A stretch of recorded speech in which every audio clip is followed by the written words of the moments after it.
Assalamualaikum. Saya mau meluruskan narasi sesat rumah tidak boleh dipakai ibadah dan ibadah itu harus di gereja. Ini narasi sesat dan biadab. Kalau rumah tidak boleh dipakai ibadah, berarti kita umat Islam juga tidak boleh sholat di rumah. Sholat wajib di masjid. Tapi kan faktanya kita umat Islam boleh sholat di rumah. Begitu juga kalian umat Kristen. Ya boleh ibadah di rumah. Boleh ibadah di rumah. Jadi kalau kalian umat Kristen dilarang ibadah di rumah dengan narasi ibadah harus di gereja, itu adalah narasi sesat yang berbau Kristenfobia dan diskriminasi SARA. Lawan. Ayo, galakan ibadah di rumah. Hak beribadah di rumah adalah hak kalian yang dilindungi undang-undang. Hak kalian yang dilindungi undang-undang. Sebarkan lagi video ini, lawan Kristenfobia, lawan diskriminasi SARA. Dengan ini menyatakan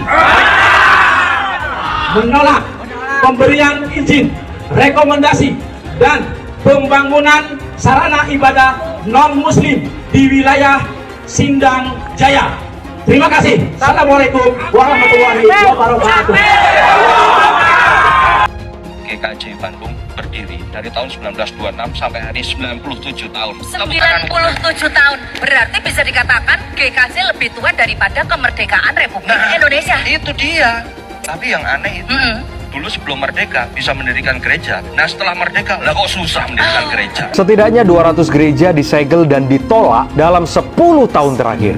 Dan yang terbaru adalah pelarangan kegiatan ibadah yang terjadi di daerah Padang. Dan itu belum termasuk pelarangan kegiatan ibadah yang belum sempat viral ataupun diketahui oleh semua orang. Pertanyaannya, bukankah di Undang-Undang Pasal 29 tahun 1945 mengatur tentang negara yang menjamin kemerdekaan penduduknya untuk memeluk dan beribadat menurut agama dan kepercayaannya masing-masing? Lantas kenapa kami mendapat perlakuan yang berbeda? Kalian harus konfirmasi juga dengan RT RW di sini kegiatan itu. Karena memang ini beda. Mari kan kalau masalah ibadah ini seperti ibadah ini, kan bisa konfirmasikan panggil punya yang kontrakan. Dek, begini tolong hentikan. Tapi kalau rumah yakin sendiri seperti ini, masuk aku rumahku. Ya memang betul juga suka. Saya cuma pecahkan kaca rumah saya loh. Bisa kan? Kenapa tadi mau pecah kaca? Jangan itu borok nanti. Jangan begitu. Borok nanti banyak. Jangan kau bentar. Saya nggak beribadah, mau nggak? Borok kau nanti. Borok nanti. Apa emang? Siapa yang nggak boleh saya pegang? Siapa yang nggak boleh? Borok kalian itu semua jadi. Sabar. Abang, gini. Tidak celaka masalah itu semua panuran itu. Sepamnya masa panuran ini mampu kalian semua. Tahu? Yang buat gawat tenang-tenang tidur kita di sini, sampai di sini kita nahan-nahan. Makanya tadi bapak cuma nyuruh kita di atas itu supaya mereka disuruh pulang ini. Pak, bantu ibadah kami, Pak. Pak, bantu izin ibadah kami, Pak. Pak Jokowi, bantu izin ibadah kami, Pak. Pak Jokowi, bantu izin ibadah kami, Pak. Bantu izin ibadah kami, Pak. Bantu izin ibadah, Pak. Bantu izin ibadah kami. Sedang beribadah lalu kemudian ditutup hanya karena alasan belum punya izin. Kami agak bingung di Indonesia ini bahwa kebebasan beragama menurut pasal 29 itu sudah selesai. Tetapi masih banyak orang-orang tertentu, kelompok-kelompok tertentu, bahkan kepala daerah yang menjadi motor di dalam usaha dan upaya melarang adanya ibadah dari umat Kristiani. Bahwa kegiatan-kegiatan ibadah yang dijamin oleh konstitusi dan undang-undang dasar sepertinya belum bisa diimplementasikan dengan baik.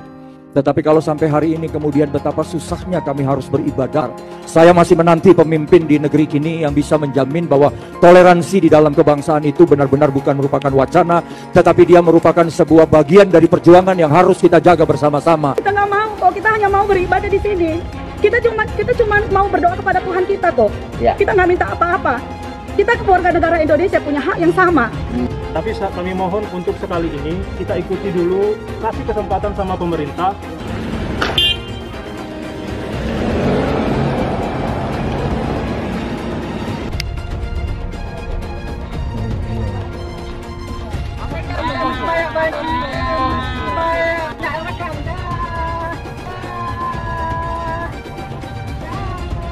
Dari dulu saya sudah mengingatkan kalau MUI bisa jadi sarang sebenarnya dari kelompok radikal. MUI dengan segala kelebihannya adalah rumah terbaik bagi kelompok radikal untuk menguasai dan mengkapitalisasi umat muslim di Indonesia. Inilah kelicikan yang membawa nama agama. Setiap tahun ada saja kontroversi yang mereka keluarkan yang tidak membawa kesejukan dalam bernegara. Saya sendiri nggak tahu gunanya MUI itu apa. Ngeri memang MUI ini. Dengan label ulama, mereka menguasai penuh fatwa untuk umat Islam di Indonesia. Selain itu, selama bertahun-tahun mereka menguasai sertifikat halal di Indonesia dengan konsumen jutaan produk dan dananya tidak teraudit. Halo para elit MUI, jangan kira kalian bisa berlindung di balik label ulama. MUI pada dasarnya adalah sebuah LSM. Walaupun tidak memiliki otoritas yang resmi, sayangnya MUI kelihatan abai dalam hal menjaga keharmonisan hubungan antar umat atau antar aliran. Sering terdengar berbagai bentuk penolakan dan kekerasan dilakukan terhadap hak beribadah umat Kristen. Walaupun bukan sebuah lembaga negara atau otoritas resmi, MUI ini adalah lembaga yang didengar pendapatnya oleh umat Islam. Karena itu, salah satu pihak yang seharusnya berperan untuk menghentikan aksi-aksi semacam ini adalah MUI. Tantangan terbesar yang harus dihadapi MUI saat ini adalah kelompok-kelompok yang tidak toleran atau bahkan kelompok-kelompok radikal. Saya lihat perhatiin sikap MUI ini semua, setiap ada membuat fatwa itu yang tidak menyenangkan, yang ingin buat gaduh. Sepertinya Anda nih bermusuhan sekali dengan yang namanya non-muslim. Yaitu seperti Anda memandang selain Islam itu kafir. Ini lembaga apa ini MUI ini lama-lama saya lihat. Apa sih MUI? MUI itu bukan apa-apa buat negara ini. Ada dan tidak ada MUI itu nggak menambah sebetulnya. Justru keberadaan MUI ini membuat masalah. MUI itu cuma sebatas ormas kok. Ini semua muslim loh, mayoritas ini yang menolak MUI, termasuk saya menolak MUI. Justru Anda membuat onar. Rakyat se-Indonesia termasuk saya ingin MUI dibubarkan. Jadi lebih bagus bubarkan MUI, bubaran MUI, cukup ada Departemen Agama. Sumbernya atau dalang dibalik pelarangan pendirian rumah ibadah adalah MUI. MUI membuat surat yang mana melarang sebenarnya pendirian ibadah ini. Pelarangan rumah ibadah terus berlangsung, dan ini akan terus terjadi kalau dibiarkan. Mereka percaya menolak atau menghancurkan gereja adalah langkah yang bukan hanya diridhoi, tapi bahkan juga diwajibkan oleh Allah. Karena mereka percaya dengan ayat-ayat Al-Quran yang menurut mereka memerintahkan umat Islam untuk memerangi kaum kafir. Ayat-ayat memerangi kaum kafir itu memang ada dalam Al-Quran. Tapi makna kafir di sana tidak pernah berarti semua orang non-muslim. Karena itu sungguh mengherankan bahwa MUI merasa tidak perlu bersikap soal pelarangan gereja ini.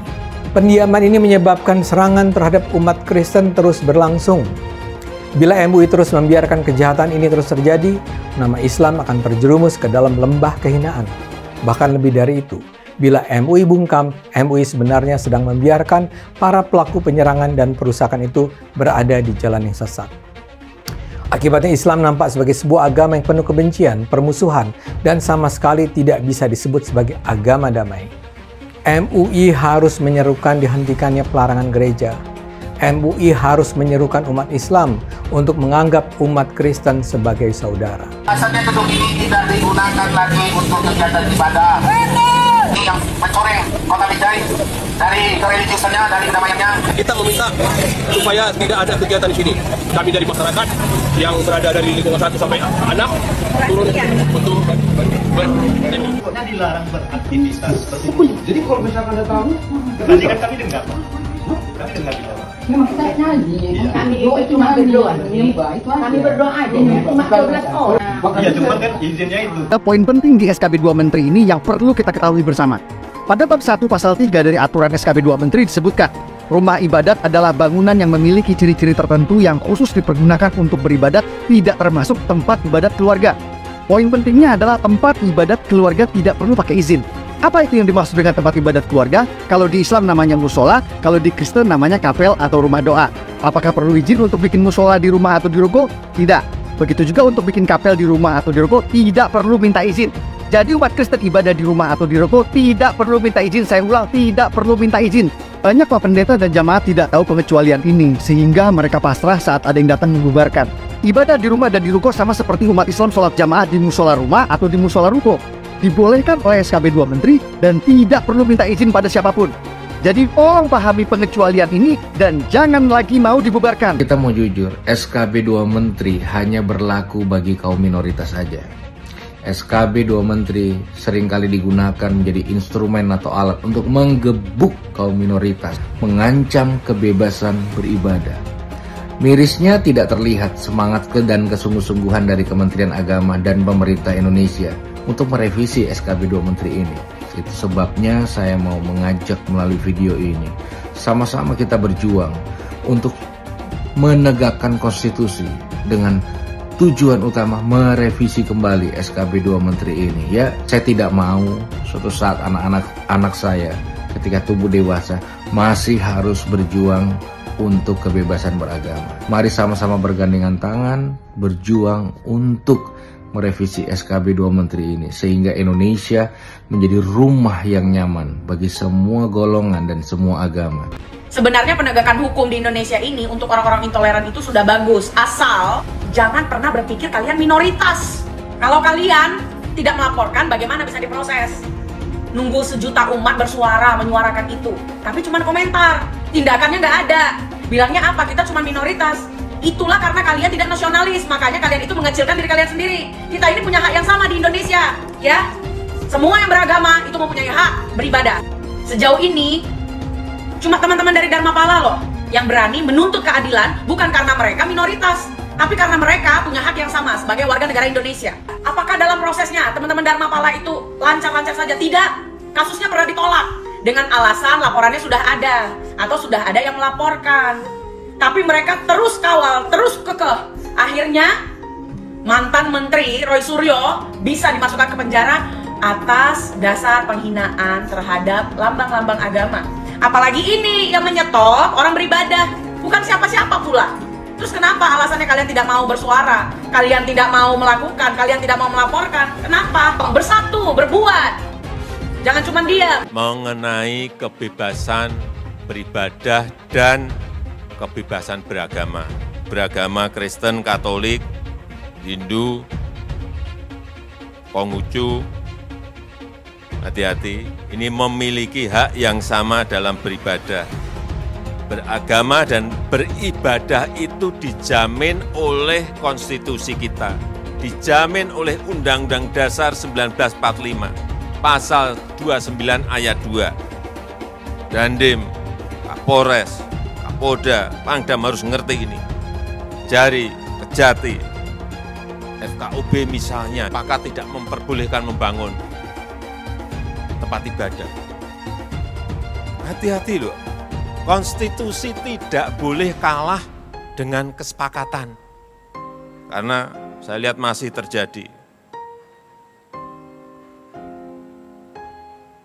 Kadang-kadang saya berpikir sesusah itukah orang yang akan beribadah.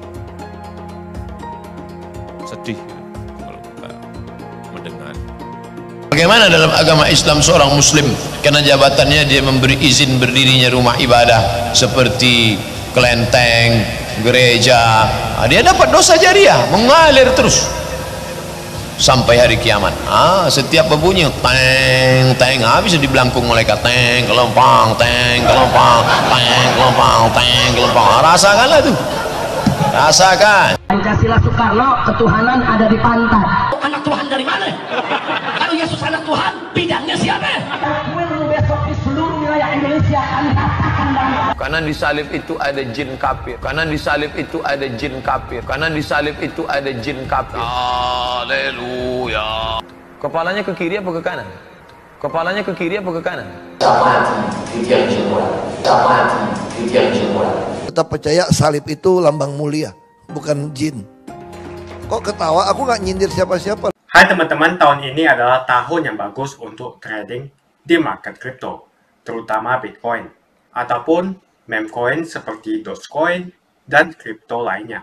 Teman-teman bisa gunakan kesempatan ini untuk mencari cuan dengan trading di market kripto. Untuk situs trading, saya rekomendasi untuk menggunakan aplikasi Okta. Karena personally, saya menggunakan aplikasi ini.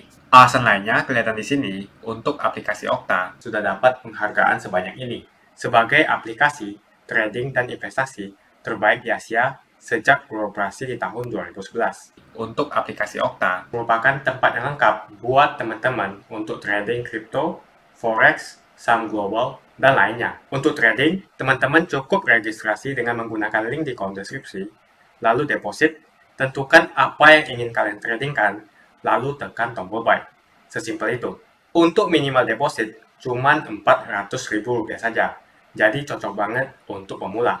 Investasi di aplikasi Okta, kita tidak dikenakan fee sama sekali. Saat ini lagi ada promo spesial.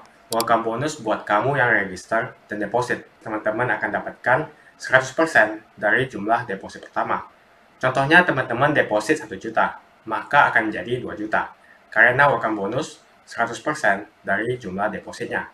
Jika ada pertanyaan, teman-teman bisa hubungi WhatsApp di kolom deskripsi. Saya juga mau mengajak teman-teman untuk bergabung di komunitas trading yang ada di kolom deskripsi. Di sana saya akan memberikan sinyal trading yang bisa teman-teman ikuti. Seperti biasa, kalau kamu suka dengan video ini, jangan lupa komen, klik like, dan subscribe.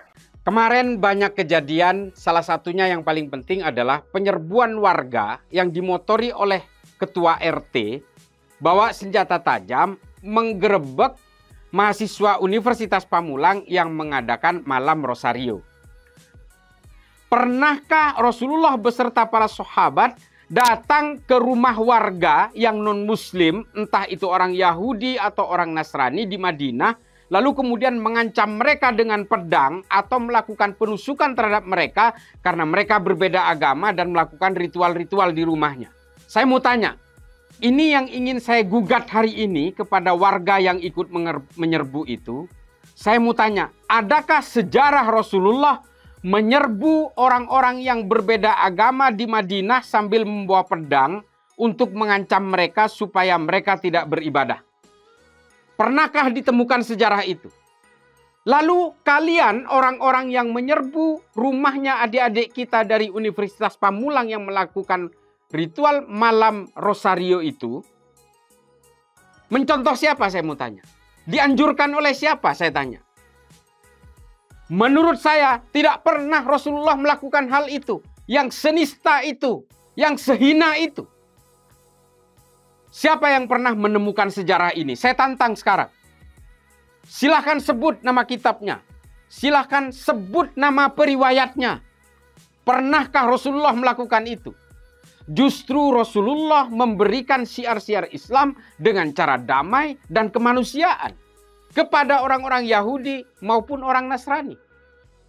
Karena Rasulullah betul-betul membawakan Islam itu dengan kemanusiaan, dengan kedamaian. Rasulullah akan memerangi siapapun yang memerangi Islam, terlebih lagi yang memerangi itu adalah orang-orang kafir. Tapi orang-orang Madinah yang berbeda agama, yang berbeda keyakinan, justru dilindungi dan diberi kebebasan oleh Rasulullah. Ada banyak riwayat tentang itu. Saya sering bercerita juga di media sosial bahwa salah satu korban perang Uhud yang gugur di dalam perang Uhud itu seorang Yahudi, bukan orang Islam. Namanya Mukhairik ibnu Ta'labah. Kita semua yang orang Islam hari ini mengikuti apa yang dilakukan oleh Rasulullah beserta jejak-jejaknya. Melalui para sahabatnya, melalui para tabi'in. Nah sekarang siapa yang ditiru? Sementara Rasulullah sendiri ketika memimpin di Madinah, justru mengayomi dan melindungi orang-orang Yahudi dan orang Nasrani, dan tidak pernah memaksakan Islam kepada mereka. Tapi hari ini, orang masih sibuk menghitung dosa orang lain, seperti yang menyerbu adik-adik kita ini, hanya karena berbeda. Sampai kapan kita itu harus gelisah dengan keimanan yang berbeda, keyakinan yang berbeda, agama yang berbeda. Sementara kita masih punya orang yang berbeda 8 miliar lainnya. Kurang lebih 6 miliar lain. Belum kita berbicara sesama umat Islam. Yang kadang-kadang juga saling mengkafirkan satu sama lain karena berbeda mazhab, karena berbeda manhaj, karena berbeda ijtihad. Ini tidak akan pernah selesai. Berbagai perbedaan di dalam diri umat manusia itu adalah sunnatullah. Ini Nabi. Lalu orang-orang di Pamulang yang menyerbu adik-adik dari Unpam ketika mengadakan malam Rosario itu diperintah oleh siapa dan mengikuti tauladannya siapa? Kalau Nabi Muhammad sendiri tidak pernah melakukan itu. Oleh karena itu, kepada saudara-saudaraku semua seluruh Indonesia atau seluruh umat manusia, jumlah manusia di bumi ini kurang lebih 8 miliar. Orang Islamnya kurang lebih sekitar 2 miliar. Sampai seberapa kuat kita gelisah oleh berbagai perbedaan, sementara yang berbeda dengan umat Islam hari ini kurang lebih sekitar 6 miliar. Sanggup sampean membawa sebilah pisau untuk melawan orang yang berbeda. Dan Islam tidak pernah mengajarkan itu. Islam selalu mengajarkan bahwa agama ini harus bisa menjadi rahmat bagi seluruh alam semesta sampai hari kiamat. Jadi, melihat kejadian yang ada di Pamulang kemarin di malam Rosario itu, marilah kita sadari bahwa manusia ini tidak dilahirkan untuk menjadi jumawa. Kita hanya setitik kecil debu dalam peradaban manusia. Sudah miliaran manusia di bumi ini yang hidup dan yang mati. Dan kita hanya secuil. Mungkin para penyerbu itu tidak pernah paham bagaimana kalau mereka itu dilahirkan menjadi orang yang beragama berbeda. Saudara-saudaraku sekalian, keimanan yang kita peluk hari ini di luar konteks hidayah atau kesadaran kognitif, mengikuti agama-agama warisan dari orang tua kita. Saya menjadi Islam karena saya dilahirkan di Madura dari orang tua beragama Islam, maka Islamlah saya. Kalau saya dilahirkan di tempat lain, yang dimana di situ tidak ada orang Islam, mungkin saya tidak akan beragama Islam. Dan ini kelahiran-kelahiran ini bukan kehendak kita. Ini kehendak dari Allah. Maka kemudian kita tidak boleh jumawa. Kita boleh menganggap agama kita ini adalah agama yang paling benar. Boleh. Dan begitulah orang menganut agama. Tapi dengan menganggap benar agama yang kita beluk, tanpa harus menyalah-nyalahkan agama orang lain. Saya sering memberikan analogi yang sangat sederhana. Untuk menganggap istri saya cantik, saya tidak harus menjelek-jelekkan istri orang lain.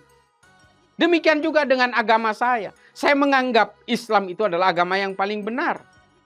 Tanpa harus menjelek-jelekkan agama orang lain. Maka kemudian saya betul-betul memprotes betapa bodohnya, betapa tololnya, betapa konyolnya orang-orang yang menyerbu adik-adik dari Unpam ketika mengadakan malam Rosario itu. Hanya karena dianggap sebagai ancaman, karena berbeda. Kita tidak pernah tahu. Silahkan kita yang umat Islam ini termasuk saya menganggap saya begitu beruntung. Saya begitu mujur dilahirkan sebagai orang Islam. Orang Kristen juga punya keyakinan yang sama seperti itu. Orang Katolik juga. Orang Hindu juga. Orang Buddha juga. Ya begitulah memang metodologi dalam penganut agama-agama. Semua merasa beruntung karena mengikuti agamanya masing-masing.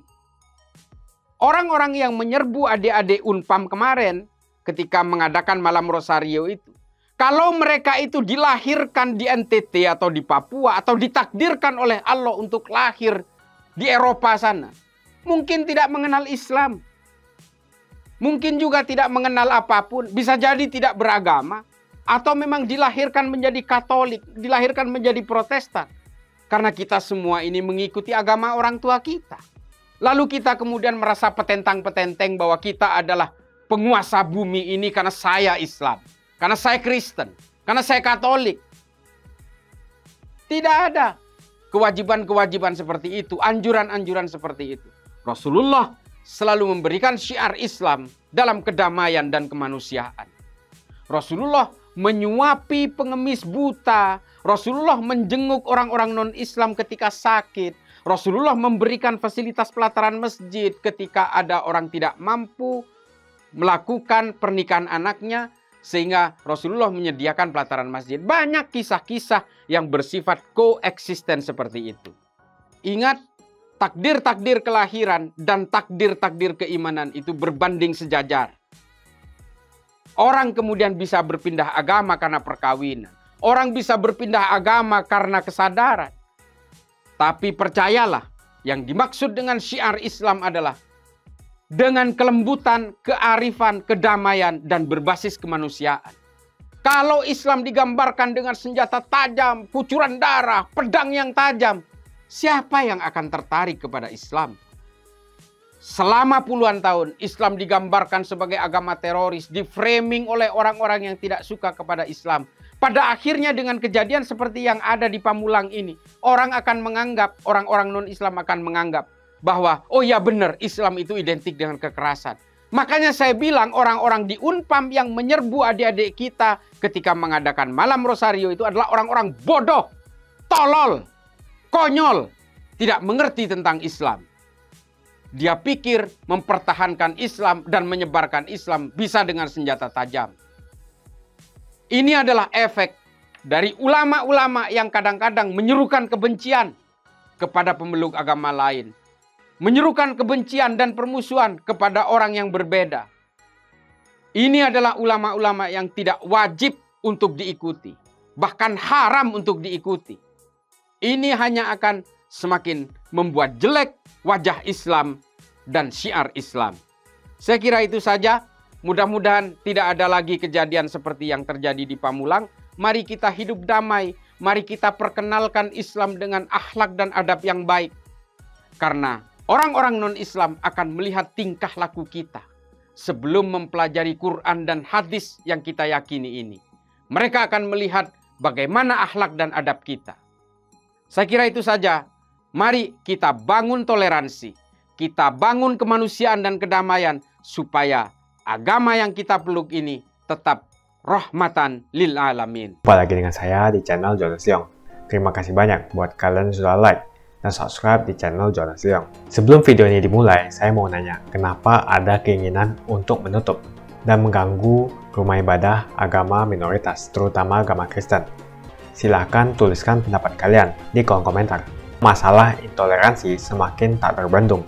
Lebih dari 200 gereja ditutup secara paksa 10 tahun belakangan. Yang paling mencolok adalah kasus intoleransi 3 tahun terakhir ini. Banyak sekali kasus pembubaran rumah ibadah akhir-akhir ini. Itu yang viral. Bagaimana yang tidak viral? Tentu lebih banyak lagi. Alasan pembubaran selalu menggunakan alasan izin. Dan selalu FKUB tidak memberikan izin. Jika tidak perlu lagi rekomendasi daripada FKUB, maka ini akan membantu umat minoritas. Sebetulnya tidak usah memakai alasan izin karena puluhan ribu musola di Jawa Barat dibangun tanpa menggunakan izin. Itu di Jawa Barat saja, gimana di seluruh Indonesia? Mungkin ada ratusan ribu hingga jutaan masjid di Indonesia yang tidak mempunyai izin. Jadi jelas kalau kita membandingkan masalah izin, terjadi ketidakadilan. Seperti yang kita ketahui, banyak sekali musola tidak mempunyai izin. Umat mayoritas bisa membangun rumah ibadah tanpa menggunakan izin. Adapun SKB 2 Menteri bab 1 pasal 3, orang Kristen yang mau bikin rumah-rumah doa di rumah atau di ruko sebetulnya tidak perlu meminta izin. Dan juga dalam SKB 2 Menteri pasal 13 dan pasal 14 peraturan bersama Menteri Agama dan Menteri Dalam Negeri nomor 9 dan nomor 8 tahun 2006 mengamanatkan kepala daerah untuk memberikan izin, sementara sebagai bentuk fasilitasi negara dalam mencarikan solusi pendirian rumah ibadah. Jadi dalam SKB 2 Menteri, sebetulnya kepala daerah harus memfasilitasi dalam memberikan perizinan pendirian rumah ibadah.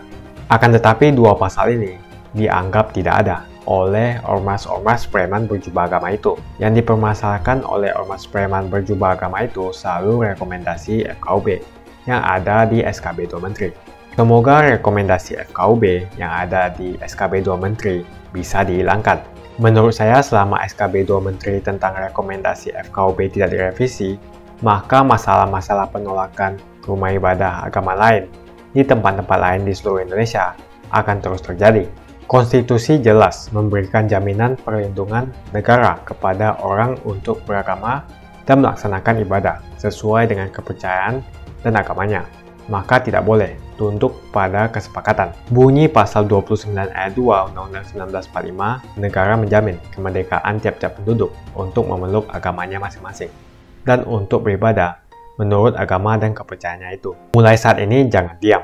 Bila rumah ibadahmu dibubarkan, kita sudah punya undang-undang yang melindungi. Bukan hanya itu, SKB 2 Menteri juga sebetulnya melindungi umat minoritas.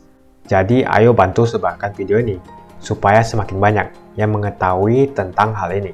Menurut saya pemerintah pusat harus terus berkomunikasi dengan para pemuka agama atau penceramah agama yang selama ini masih merasa dan percaya bahwa kehadiran gereja adalah hal yang harus ditolak.